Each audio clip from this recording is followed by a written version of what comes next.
Good morning, guys. Hindi ko na naman natapos yung vlog kapon. Uy, magano ko. Ayan. Kain tayo. Kumain na kayo, Ems? Ayan. Yung luto kapon ni auntie. Oh. Kumain ako gabi. Alas 11 ata yun. Puso ng baboy. Ginawa niyang... Wait lang. Hindi mo mag-bless sa kwarto. Ginawa niyang bopis. Ayan. Ang sarap. Kaso malalaki lang yung paminta. Bilog na paminta kaya makakagat niya eh. Napakita ko sa inyo. Ayan. Alis sila ngayon. Sila auntie ngayon eh. Ayan. Bakit nila manonood sila ng sine. Excited si auntie. Ano ipapanood Ayun. din nila? Bopis. Ewan ko. Baka yung kay Chris Aquino.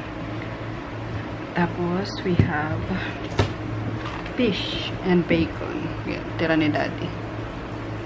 Kain tayo with coffee. Yan, si Chris nandoon. Mag-review na. I'm here in my kitchen. Mag-ano, exam nila sa Monday. Pag mataas daw grades ko sa exam, I get my same song. Kaya mag-review ka dyan. Ay, bakit mainit kasi yung ano eh, yung kanin. Tapos May lumalabas na smoke. ayan. Or dahil nadala ko na naman to sa ano, hindi ko natanggal sa bag kagabi. Eh, nasa aircon, diba? So, nagmamoist talaga siya. And then si Maggie, naantok pa rin. Ayaw pa kumain. Antok yung aso. Op! Bakit? Si Maggie ang inaano ko yung, ay! Kumain na kayo eh! Mayan na, Jesus! Oh, laro na lang muna kayo dyan. Tapos si daddy, inaano siguro, nilakad. So, ayun lang guys, ang para sa morning na to, kain muna tayo. Let's eat. Nanibaho ako sa ipin ko kasi napantay na eh. Wala nang sumasabit kapag gagano na. Mami, ano nga yung storya sa Bible yung ano? Goliath tsaka si ano? Sino nga yun? Samson. Si Goliath. Giant yun sa ano yan? Sino? Samson. Kasi Goliath maliit lang. Nick! Ah, baliktad data. Ay, Baliktad ka nga. David yun! David and Goliath. Hindi. Anak naman yun ni Samson eh. Si David. Wait lang. Magde-date si MC kasi auntie. Ay, auntie, pang ano nyo? Pang nood nyo sine, tsaka ano. Yan. Pang kain nyo. Payong. Baka makalimut. Payong. Baka muna. Grabe naman kung doon pa kami kakain. Oo, may pang snack yan kasama, auntie. Magkumain kayo. Mag-date kayo ni MC. Huwag kayo magmadali. Kami bahala dito. O, sila nga na. Sige, ingat kayo. Magdala kayo ng payong. Baka may boys kayo, ah. Char. Sino yun? Maggie, grabe ka pa, bebe. Talaga diyan ka pa sa higaan, eh, no? Hindi siya kumakain kanina pa, eh. Nung si daddy nagbigay, kumain siya. Gusto diyan pa. Ano yan? Para kang sa ospital. Parang naka-hospital bed, ah. Tira ka pa si Yung ko nagaban tayo. Baka may tira naman dyan, Maggie. Wiper yung ano niya, buntot niya. Baka may tira naman dyan. So, ayun, kami lang dito ngayon, guys. Kaming bahala sa mga dogs na to. Worried pa si auntie. Ang uulamin nyo sa lunch. Naku, auntie, kaming bahala. Ako nang bahala dito. Kami lang nandito. Diba? Asikaso kami ni auntie. Ayun. Dapat din na naman matutuloy yung kasi nahihiyan na naman sila. Sabi ko, okay lang kasi ilang weeks nyo nang pinaplano hindi matuloy-tuloy kasi nga pag weekend may ano si Emma may trabaho and then minsan umuulan naman. So ngayong maganda yung panahon sabi ko, go na. Total wala kaming ano lakad. Kayo na yung ano umalis kasi hindi kami talaga guys pwede magsabay-sabay kahit na gustuin kong i-treat din sila sa pagkain yung sabay-sabay kami. Hindi pwede kasi may mga dogs nga may mga kailangan bantayan dito. So ayun, sila ngayon nalalabas. Dapat kung hindi exam ni Chris, kasama si Chris, kailangan niya mag-review. So, ayun, magsisimba daw muna sila. Sisimba? Nakakatawa. May ano naman, anticipated glass naman. Nakasawa si Arjun. Ako wala namang ginagawa dito. Magdi-day off pa kami. Kaloka. Excuse me. Ang ba yung sarap? Hindi ko na maubos yun. Pero ubusin ko. ano kasi, masarap sana nga dati. Kasi lalaki nung pepper. Yung mga bilugang nilagay ni auntie. So pag nakagat mo, anghang. Oo, sumasabog yung anghang eh. Tapos yung coffee. Review muna kami guys. Tapos na siya sa religion. Yeah. Next. Next. It's computer. Ito sabi ko makaka-relate ako dito kasi home economics. Yung nila nga is entrepreneurship. Sabi ko si mami yan. Kaya kailangan alam mo yan. Alam mo ba? Sellers and buyers. Wants, needs, and demands. Oh, kasama kaya yun. So, sige, go. Let's start na dito. Orong muna natin itong Ayun.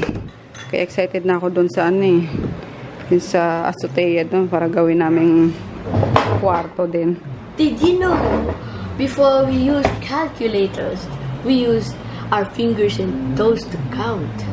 But our fingers and toes are too limited.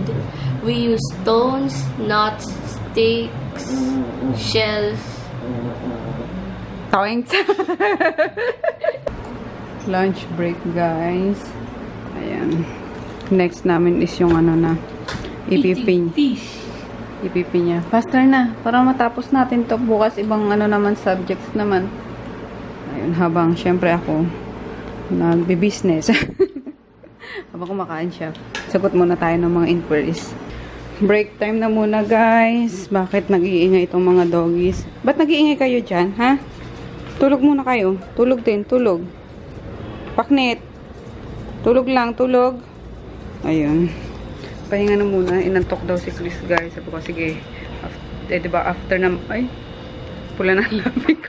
Nesting ko kasi yung lip tint. Ayun, after kasi kumain ng lunch, inantok daw siya. Which is nakaantok naman talaga pagkatapos kumain. So, sabi ko, sige, mag-ano ka muna. After niya magbasa-basa nung sunod na subject, sabi ko, sige, mag-ano ka muna. Mag-nap time ka muna para ma-refresh yung utak mo. And then, pag gising mo, mag-review tayo ulit. So, ayun. Tapos si daddy is tulog din. Kasi anong oras na kami natulog kagabi, guys. Actually, nanood kami ng movie, mga download niya. Ayun, ang ganda. Yun lang ang bonding namin kapag hindi kami makanood ng sine, mga downloads niya lang. Yun, siguro mga alas 12 na kami natulog or alauna. Kaya yun, antok na antok. Pag inising ko kasi na maaga para ilakad siguro. Tapos ngayon, Porlog Street siya, tulog si Chris. Tapos ako is nag-edit lang ako ng vlog. Yung mga, paano naman pa, mga ang tawag doon? Mga mangilang-ngilang clips lang, guys. Hindi ako nakakabuo ng vlogs lately na naman at busy. And then nasira din ulit kasi yung yung laptop ko. Kasi kapag ginagamit yan ni Chris, nakakaloka is na-virus talaga. So sabi ko, huwag niya nang hawakan para hindi na sira. So, ayun lang. Edit lang muna tayo, guys. Tulog nga ang bata.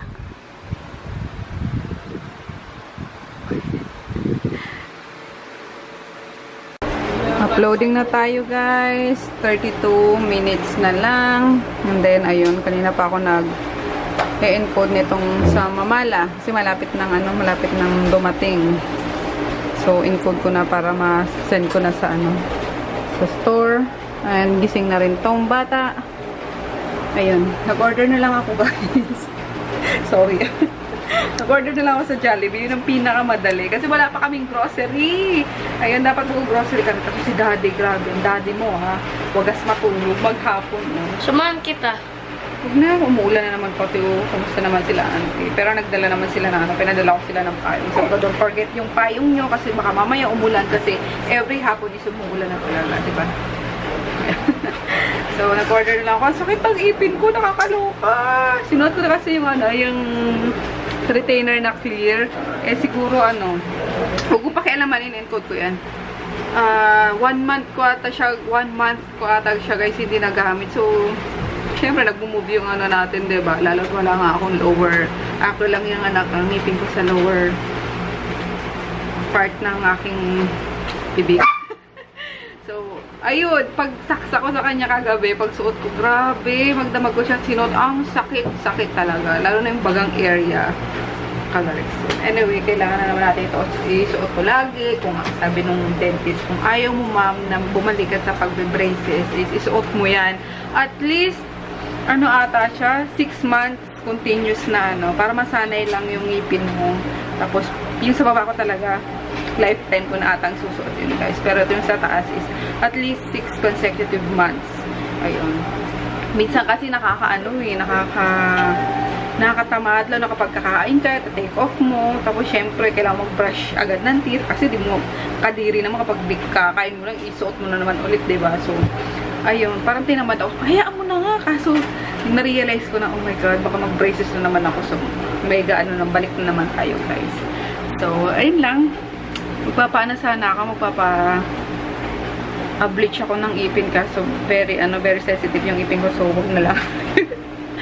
Ayun, kamusta naman ang mga doggies natin? Simulan mo, ay ano mo na yan, bilisan mo na. Ayun mga doggies, ano yun, ano yung black na yun, nak, baka ano nila, oh, plastic ata yan. Okay, tanggal. Meron naman dito, uy, kanin ba? Ayun, magsasaing na lang ako siguro. Para, ito sa dogs na to. Ito na pagkain ng mga dogs. Ayun, magsasayang ako for us na lang. Yung binigyan ko naman sila, auntie, ng ano eh, sabi ko kumain na kayo, magmerienda kayo, or mag-dinner na kayo. After nilang manood ng sine, or before manood ng sine. So, basta, pinag-ano ko sila. Sabi ko, huwag kayo magmadali. Take your time. Ubusin nyo yung ano, yung buong araw na to.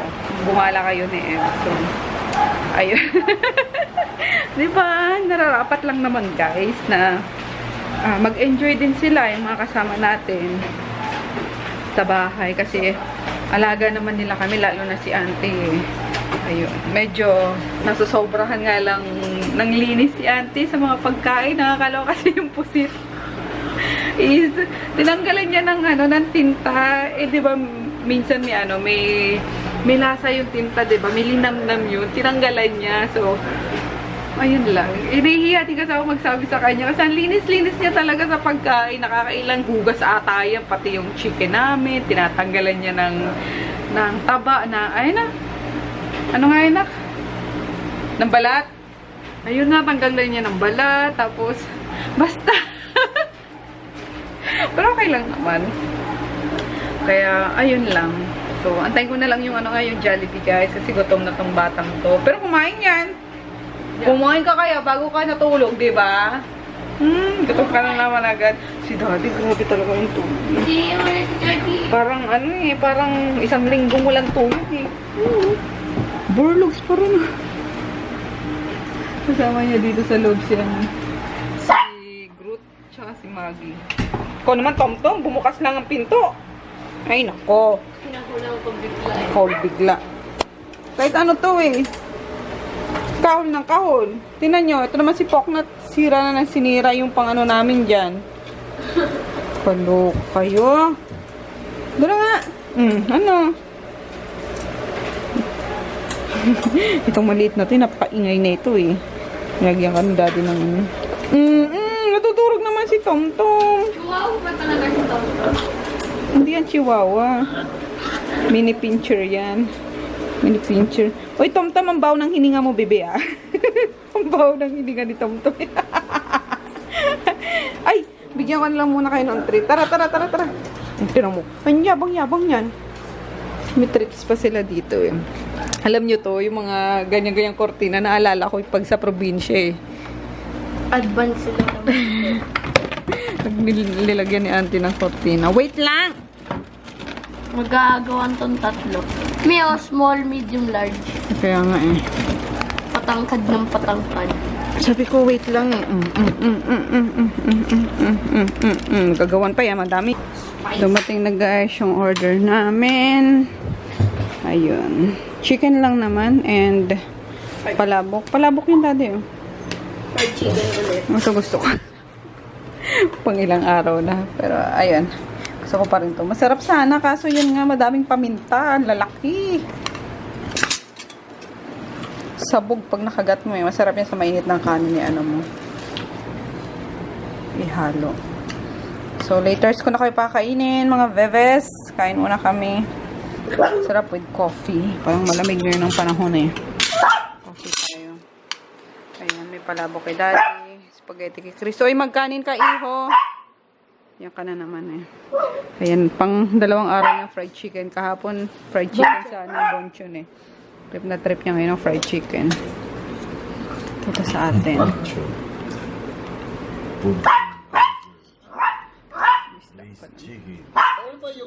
Masarap sana yung kaso ewan ko, hindi ko talaga trip pang ano. Matamis.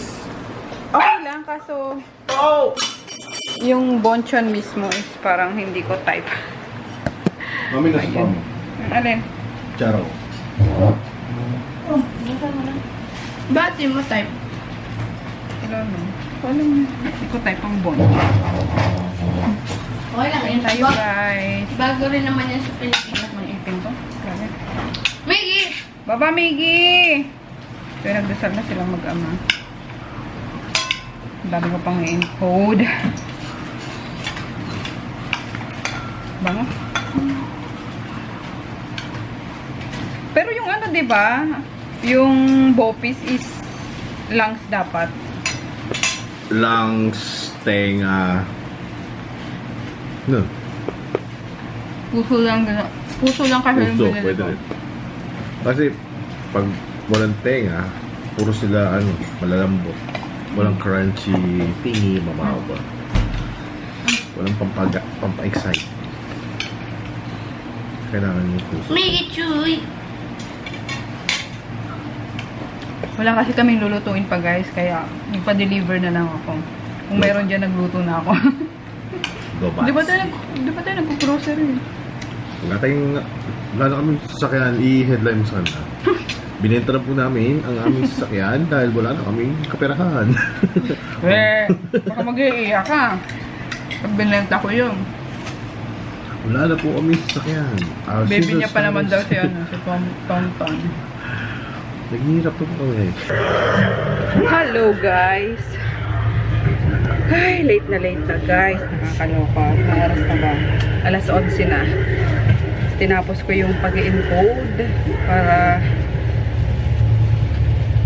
in case dumating man yung mamala or mamala, is ready na yung yung pagpapaship namin. Tapos yung iba kasi nagpapa-change ng address, ng name, nagpapadagdag. So, ayun, para hindi ako malito, inano ko na talaga siya. Pina-analyze ko na siya.